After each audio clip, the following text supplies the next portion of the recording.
Capítulo 176. Fiebre. Definición. La fiebre se define como una temperatura rectal de mayor o igual a 38 grados centígrados, y un valor de mayor de 40 grados centígrados se denomina hiperpirexia.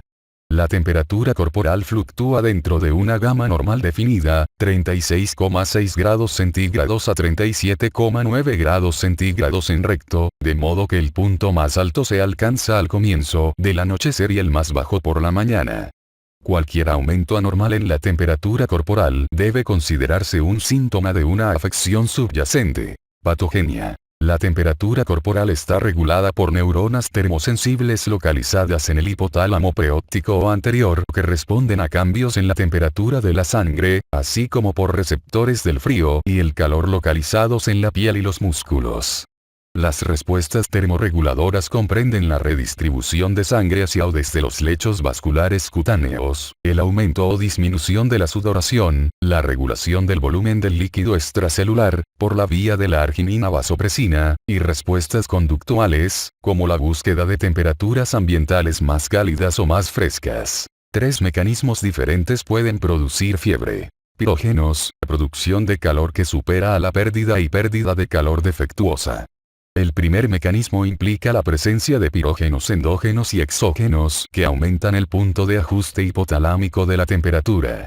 Entre los pirógenos endógenos se incluyen las citocinas interleucina 1 y 6, el factor de necrosis tumoral alfa y los interferones beta y gamma. Los leucocitos estimulados y otras células producen lípidos que también actúan como pirógenos endógenos.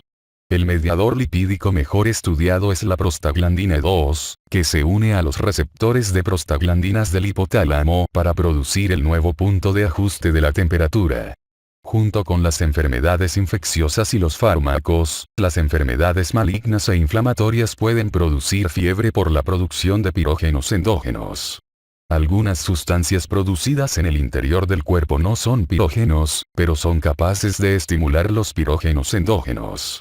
Entre estas sustancias se incluyen complejos antígeno-anticuerpo en presencia del complemento, componentes del complemento, productos linfocitarios, ácidos biliares y metabolitos esteroides androgénicos. Los pirógenos o sustancias exógenas que proceden de fuera del organismo son principalmente patógenos infecciosos y fármacos. Los microbios, las toxinas microbianas y otros productos microbianos son los pirógenos exógenos más frecuentes y estimulan a los macrófagos y a otras células para producir pirógenos endógenos. La endotoxina es una de las pocas sustancias que pueden afectar directamente a la termorregulación hipotalámica y estimular la liberación de pirógenos endógenos. Muchos fármacos producen fiebre y el mecanismo para aumentar la temperatura corporal varía según la clase del fármaco. Entre los que aumentan la temperatura corporal figuran la vancomicina, la anfotericina B y el allopurinol. La producción de calor que supera su pérdida es el segundo mecanismo que lleva a la producción de fiebre. Ejemplos son la intoxicación por salicilato y la hipertermia maligna. Una pérdida de calor defectuosa es el tercer mecanismo de la génesis de fiebre. Por ejemplo, en niños con displasia ectodérmica o víctimas de una intensa exposición al calor. Etiología. Las causas de la fiebre se pueden clasificar en 4 categorías principales: infecciosa, inflamatoria, neoplásica y miscelánea. Las infecciones virales de curación espontánea, resfriado común, gastroenteritis, y las infecciones bacterianas no complicadas, otitis media, faringitis, sinusitis, son las causas más comunes de fiebre aguda.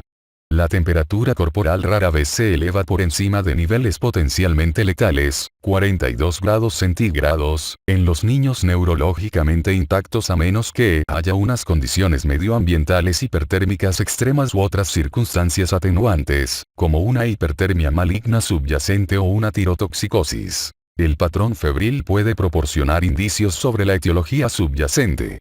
Las infecciones virales se suelen asociar con un lento descenso de la fiebre en una semana, mientras que las infecciones bacterianas se asocian con frecuencia con una rápida resolución de la fiebre después de administrar un tratamiento antimicrobiano eficaz.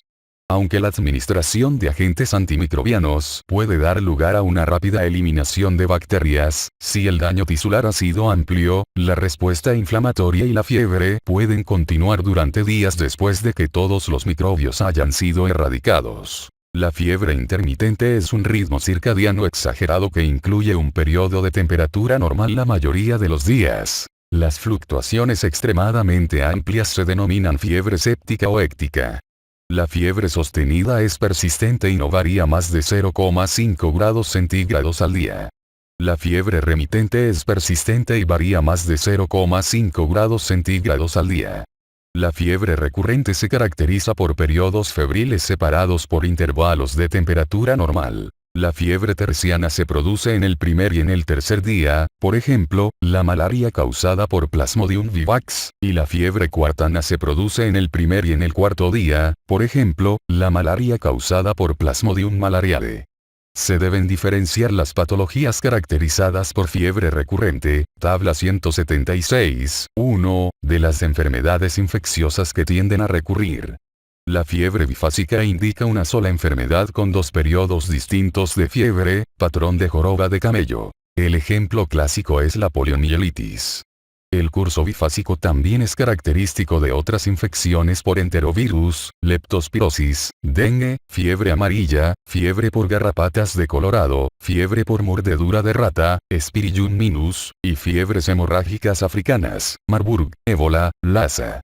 Se utiliza el término fiebre periódica de modo restrictivo para describir los síndromes febriles con una periodicidad regular, por ejemplo, neutropenia cíclica y fiebre periódica, estomatitis aftosa, faringitis y adenopatías, o, de manera más amplia, para incluir los trastornos caracterizados por episodios recurrentes de fiebre que no siguen un patrón periódico regular, por ejemplo, fiebre mediterránea familiar, síndrome periódico asociado al receptor del factor de necrosis tumoral, fiebre de Hibernia, síndrome de hiperinmunoglobulina D y síndrome de Mucle-Wells, ver capítulo 163. La fiebre facticia, o fiebre autoinducida, puede estar causada por la manipulación intencional del termómetro o por la inyección de material pirogénico. La doble fiebre cotidiana, o fiebre que alcanza dos valores altos en 24 horas, se asocia clásicamente con artritis inflamatoria. En general, un pico febril aislado no se asocia con una enfermedad infecciosa. Tal pico puede atribuirse a la infusión de productos hemáticos o de algunos fármacos, así como a ciertos procedimientos o a la manipulación de un catéter en una superficie corporal colonizada o infectada. Igualmente, las temperaturas por encima de 41 grados centígrados se asocian con mayor frecuencia con una causa no infecciosa.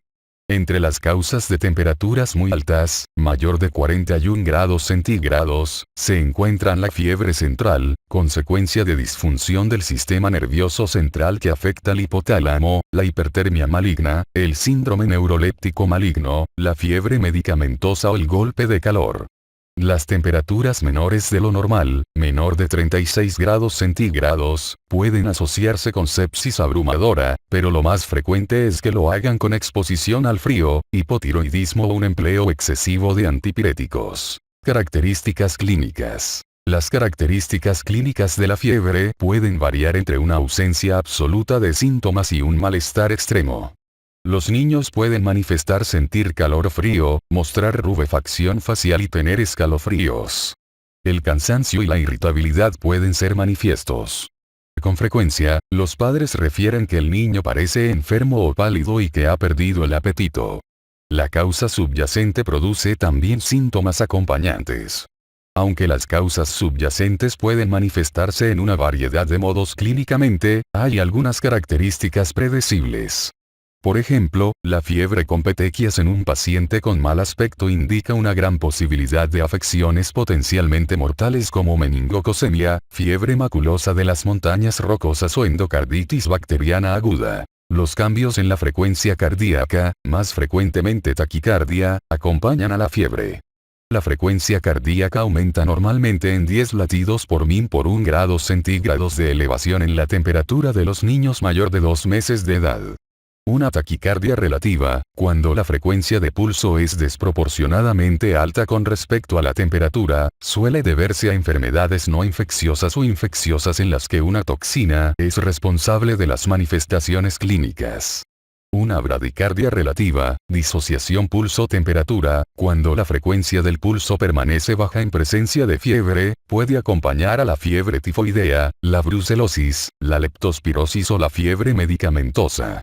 La bradicardia en presencia de fiebre puede ser también consecuencia de un defecto de conducción por afectación cardíaca con fiebre reumática aguda, enfermedad de Lyme, miocarditis viral o endocarditis infecciosa. Evaluación. La mayoría de los episodios febriles agudos en un huésped normal pueden diagnosticarse por la obtención de una historia y exploración física cuidadosas y requieren pocas pruebas de laboratorio, si es que alguna.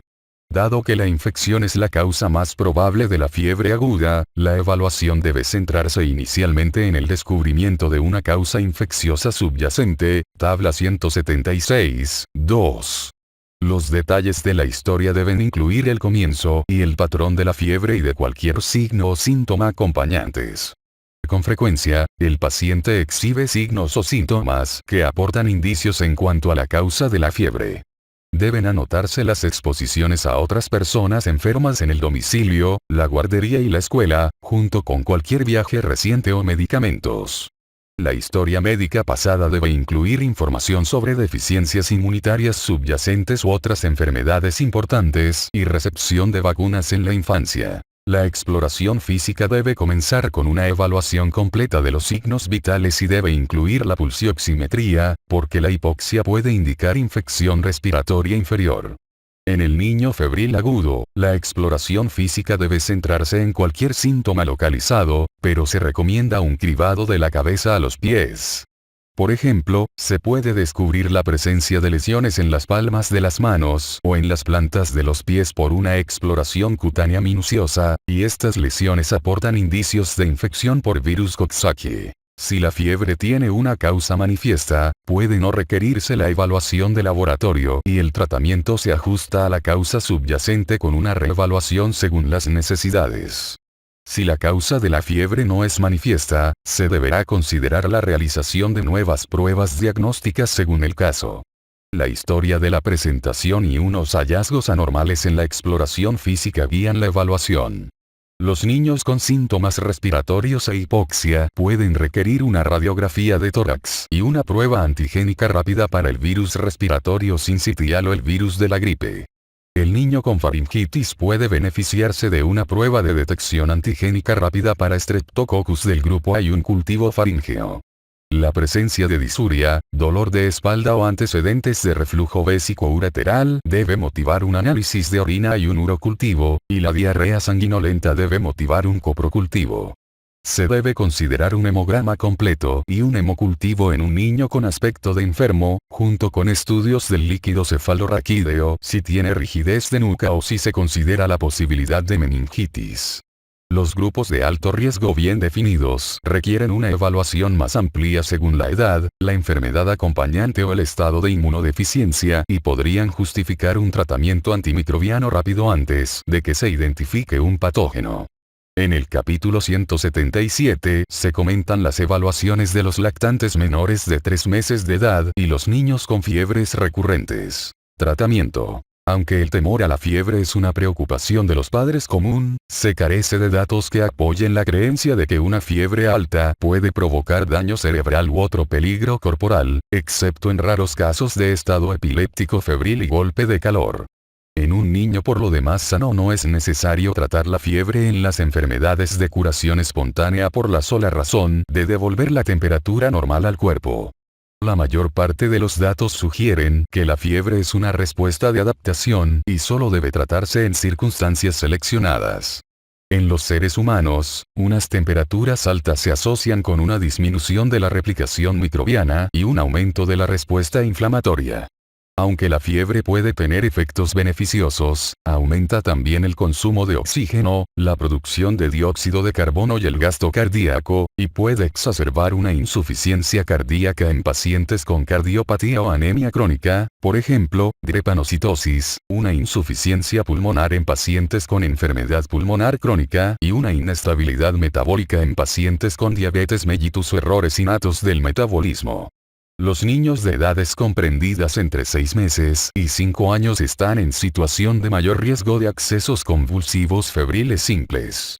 La evaluación y el tratamiento de los accesos febriles se centran en determinar la causa subyacente de la fiebre. Los niños con epilepsia idiopática tienen también a menudo una mayor frecuencia de accesos convulsivos asociados con fiebre.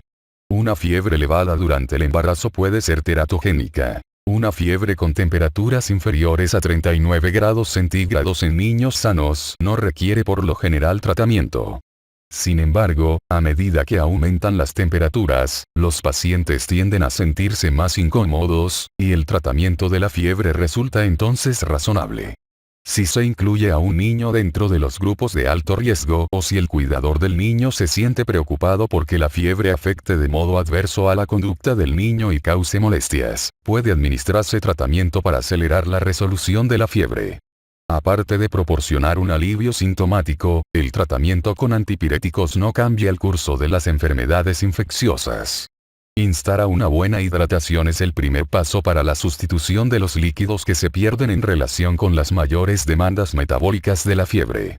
El tratamiento antipirético es beneficioso en los pacientes de alto riesgo con enfermedades cardiopulmonares crónicas, trastornos metabólicos o enfermedades neurológicas y en los que tienen riesgo de accesos convulsivos febriles.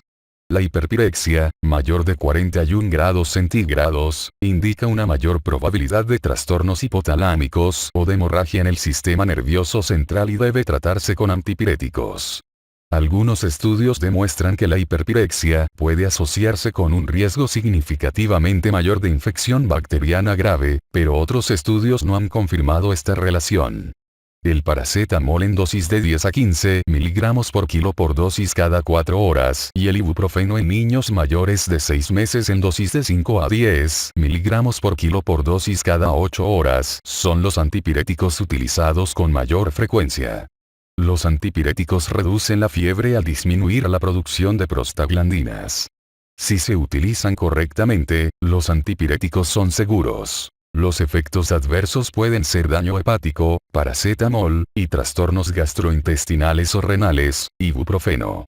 Para reducir la fiebre de modo más seguro, el cuidador debe elegir un tipo de medicación y anotar claramente la dosis y el momento de la administración, de modo que no se produzca una sobredosificación, especialmente si son muchos los cuidadores implicados en el tratamiento. No se consideran eficaces para reducir la fiebre medidas físicas como los baños de agua tibia y las mantas enfriadoras. También son escasos los datos a favor del empleo de intervenciones complementarias y de la medicina alternativa. La fiebre debida a causas subyacentes específicas se resuelve cuando la afección se trata correctamente.